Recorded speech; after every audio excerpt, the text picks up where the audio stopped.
you know yourself better than anyone else. Sure, they can make like new policies and stuff, but no one can take away your identity from yourself, and I think that's really, really cool. I don't really have any jurisdiction in my home until I'm 18 and moved out. But even then, my parents can't take away my transness.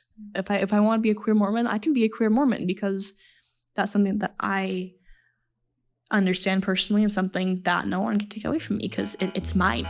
You can't have my identity, it's mine. I'm feeling queer today. Welcome back to I'm Feeling Queer Today, a podcast that amplifies the voices of LGBTQ+ young people like me. For listeners like you, whoever you are, brought to you by the Future Perfect Project. I'm your host. You can call me Siri or Maru, and I use they, he, she pronouns. And I'm your other host, Peter. By the way, we're trying out something new here today on I'm Feeling Queer Today. If you leave us a 5-star review on Spotify, Apple Podcast, or wherever you listen to our show, we'll give you a shout out in a future episode. If you have even more to say, we have an online voicemail box so we can hear directly from you, our listeners. Just go to speakpipe.com/IFQT. That's speakpipe.com/IFQT. Leave us a message, let us know what you think of the podcast and what you'd like to hear next. And who knows, maybe your voicemail will end up in our very next episode. This season, we are taking a queer road trip all around the country to answer the biggest question you've had on your mind. What is it like to be queer where you live?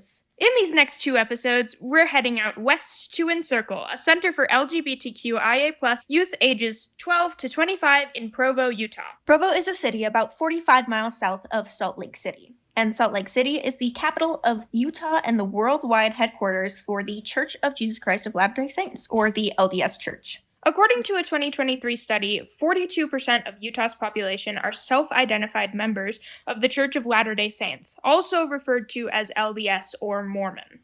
When you listen to this episode, you'll see Encircle's motto put into action. No sides, only love. And that is where we are recording right now at the Encircle Provo house. So that's pretty cool. We've got people from all over. Maru, you live like decently far away, I live right? like 30 minutes away. Yeah. And I live like 15 minutes away. Yeah. We all come to Encircle because we're a big happy family. Yeah. Us queer youth in Provo have all types of experiences with the Church of LDS. Or as we generally call it, the church. Let's take a listen.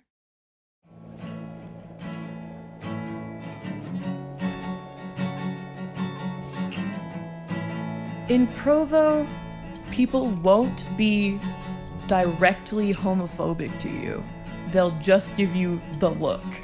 It's kind of the subtle snarl of, oh, I know you're different, but I'm not going to say anything about it. I did grow up in the LDS Church. I was definitely told that people like me were selfish for quote-unquote choosing not to reproduce. And then also being a queer person of color, being told that people of color were actually born of a curse. So when I grew up, there was a lot of brief internalized racism and homophobia. In high school, I knew a good 4 or 5 queer individuals who, once they had come out, had been kicked out of their house. They are overcoming massive challenges all the time. For them, Provo, Utah is horrible to live in. People I know that their parents are more accepting and more understanding, it's easier to be authentically yourself. I think it's extremely circumstantial. I was always taught to be the change you want to see in the world. Utah needs a lot of change. It also needs a lot of people that are willing to stay here and be the change for them. This will always be home for me, and I always want to be here and advocate only for the best of the place that I got to grow up in and I got to live. You better run for the hills before the end. Listen to the sound of the world, don't watch it turn. I just want to show you what I know. Catch you in the current, lets you go. Or should I just get along with myself? I never did get along with everybody.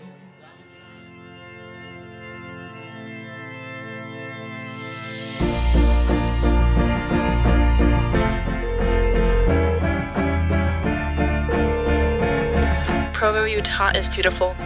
I wish the people could be as beautiful inside as the mountains around them are. I love the mountains. It's hard to vacation because we don't have the mountains around us. And then you come back and you see the mountains and you're like, Oh my God. I think it's really cool driving down to Provo to see here is the temple and here is Encircle, and you can have both worlds. But you can also like come to Encircle where the people there are respectful, and they don't take away your Mormonism and they don't take away your transness, because honestly, like, you are who you say you are. I am Toby. I'm 17 years old, and I use he, they pronouns. Sometimes he, him, but they change. I'm Macy Gwynn. I use they, she pronouns. I'm 22. I'm the home director. We are in the Provo Encircle house down in Provo, Utah. Well, it's a house that queer people in the valley can go to and just kind of hang out. Like, there's food, there's friendship circles with different groups. I go every Tuesday night at 7 for the writer's night. I myself am not religious, but we can hold space for those who are religious, and can also hold space for those with religious trauma. Everybody needs community, and we can be one community with a lot of love and a lot of respect. Utah is known as like the Mormon state. The main heart of Provo, there's definitely a lot of Christian and LDS influences. LDS is kind of a shortened version of the Church of Jesus Christ of Latter-day Saints. It's a sect of Christianity, and it really dominates kind of the more Western United States. I am actually LDS, but I'm also queer, and that's been a journey to kind of find a balance. I do like the church. It is a big part of me growing up and like my culture and stuff. I have a very unique perspective on the gospel, and it's taken me 4 years to come to the terms with the fact that I am trans. Well, at first it was definitely a lot of kind of crying, a lot of like, oh my gosh, no one loves me anymore. There's a lot of the people in the church who are like, no, you can't do this. It's been a really, really long process of talking with my friends, a lot of praying as well, a lot of talking to queer LDS members and saying, hey, where is this coming from? How do I fit in? Like, my neighborhood and where I go, like my ward, is not very fond of the LGBTQ plus community. My parents say that they don't believe that you can be queer and be a member at the same time. There's a recent change in the gospel, and trans people in the church, when it boils down to the basis, it really was a declaration of just ostracizing queer people even more than they already are in the church. So that was really hard to read. Is that something we want to talk about, or should we just move on? I want to check your comfort levels. I think we should just move on with it, because it just makes me sad. I mean, we could probably talk about it later. I don't want to get like full on into like the doctrine, because that's not what this is for, but there are people who have mentioned that there's a large chunk of our knowledge missing in the church because of various circumstances, and because it hasn't been revealed yet. And so God's plan, the plan of happiness, it's like almost too big for us to understand, like on earth, like as mortals. As we progress in the plan, eventually as we return to the spirit world, then there's more and more gray areas, and I do feel like there is a place for me somewhere along the path. I don't have any proof. I just know that that's something that I feel like, something that I've been revealed personally, is that there is a place for me. And I think that's so powerful to just have that knowledge that no matter where you are, there's a place for you.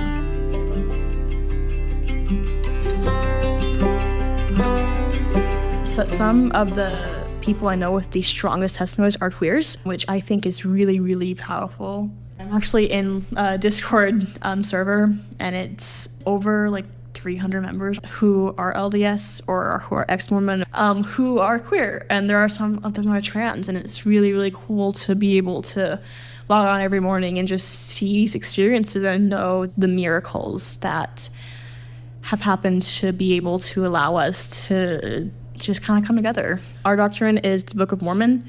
And in one of them, there's kind of a verse where Jesus like kind of comes down and preaches love the neighbor. And then when someone asks him, who is your neighbor? Jesus responds with everyone, like in a simplified term. So I found my place in that, where Jesus said, everyone is your neighbor and you have to love them.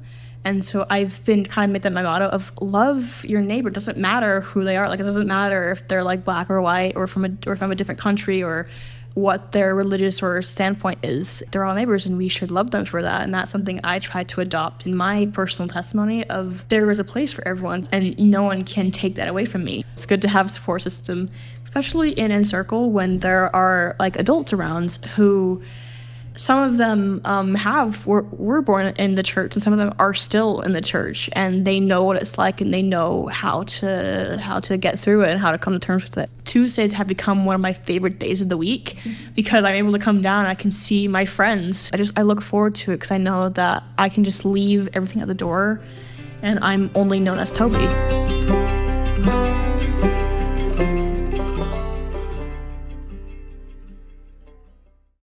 Well, I'm Cal, he, him, and I'm going to be 22 tomorrow.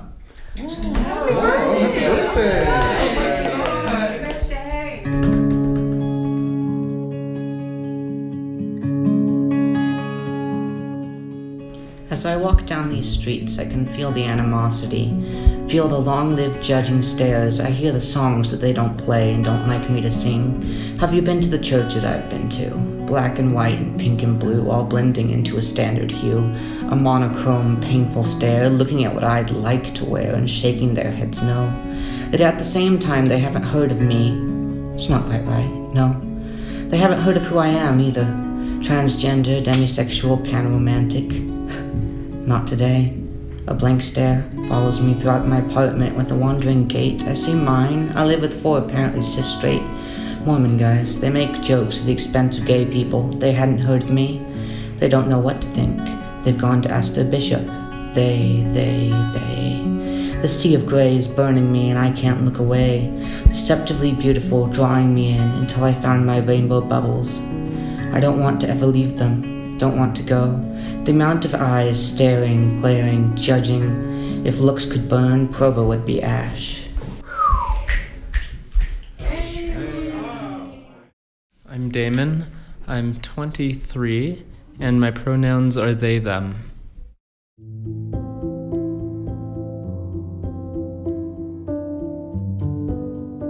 Every time I venture out, I see people made of shades of gray.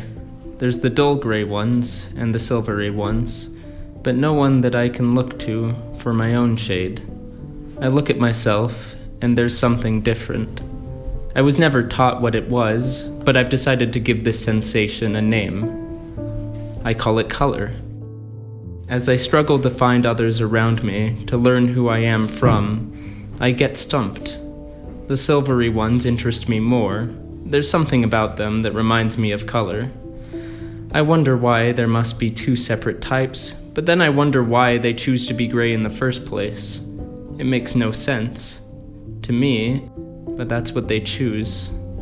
But even in this sea of gray, I've found sparks of color. Color is a vast topic, and what I've found has taught me only a fraction of what there is to know about mine. There's many colors. Still, I hold dearly onto the colors I find. To Provo, let's let our colors through so we can learn how much there is to know.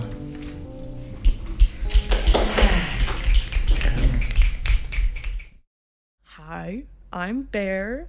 I use they, them. When I was really little, my dad used to call me Bear. And then I was at camp and one of my friends was like, she was trying to give nicknames to everyone. And she was like, I think for you, you're going to be Bear. And I was like, oh, that's funny because my dad used to call me that. And then different camp that I went to, it happened again. And so I was like, I guess that's just my name now. Yeah, I feel like a lot of people are like, I went through all this research and this is the name I picked. And I'm like, nah, dog. Someone was like, hey, you're Bear now.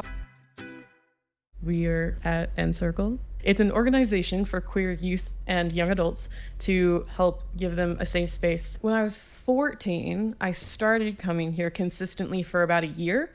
A month ago, I started coming more frequently again. My mother decided I was too much of a hermit and told me that I have to get out of the house. Well, I am an extrovert. All my classes are online. And so I just kind of rot in my bedroom.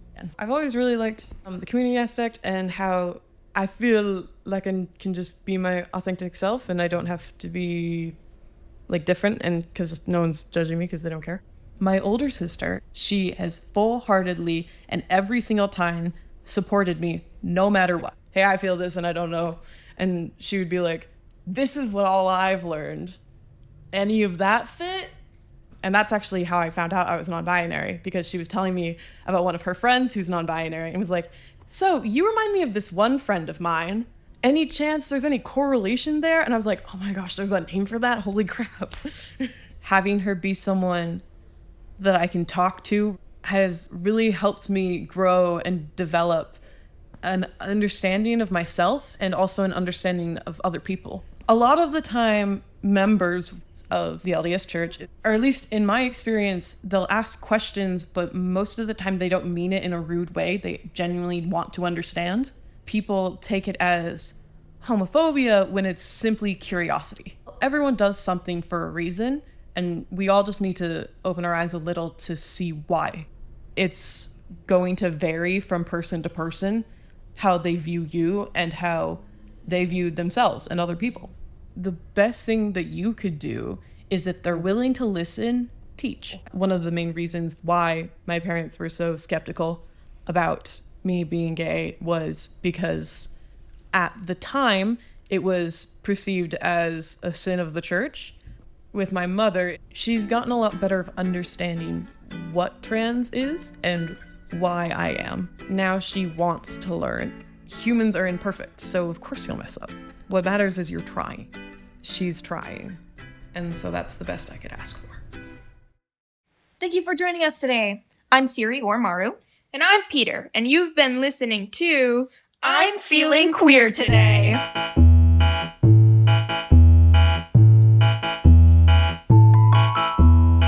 If you like what you hear, please give us a 5-star rating and share the show with your friends, family, or even your fabulous gay aunt. If you're new here, welcome to the party. Make sure you go back and check out seasons 1 and 2. We think you'll like them a lot. And stay tuned for part 2 of this episode out next week. We want to hear from you. That's why we set up our own online voicemail box for you, our listeners, to leave us messages.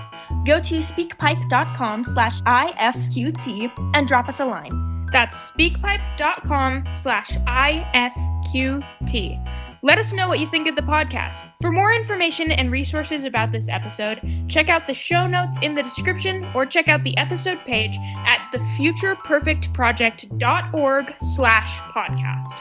If you or a young person you know between the ages of 13 and 24 is currently in crisis, visit thetrevorproject.org for LGBTQIA+ specific support through text and chat, or call 1-866-488-7386. These resources will be in the show notes too. To learn more about the Future Perfect Project, head to our website, thefutureperfectproject.org, and find us on social media at The Future Perfect Project. Thank you to all our wonderful contributors from Encircle Provo: Toby, Bear, Cal, and Damon. Thank you to Encircle Provo staff, Macy, Shem, and Chris. This episode was recorded in Provo, Utah by Celeste Lacine, Emma Jane Sislowski, and Miles Tripp.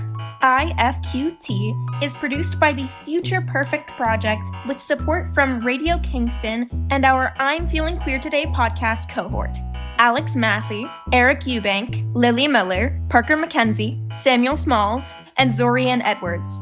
Our theme song is performed and composed by Alex Massey and produced by Emma Jane Sislowski. Additional music from Epidemic Sound, episode editing, mixing, and mastering by Emma Jane Sislowski. This episode was hosted by me, Peter, and me, Siri or Maru. Special thanks to Future Perfect Project team members: executive producer and mentor Celeste Lacine, Ryan Amador, Kiko Wan, and Aaliyah Jamil.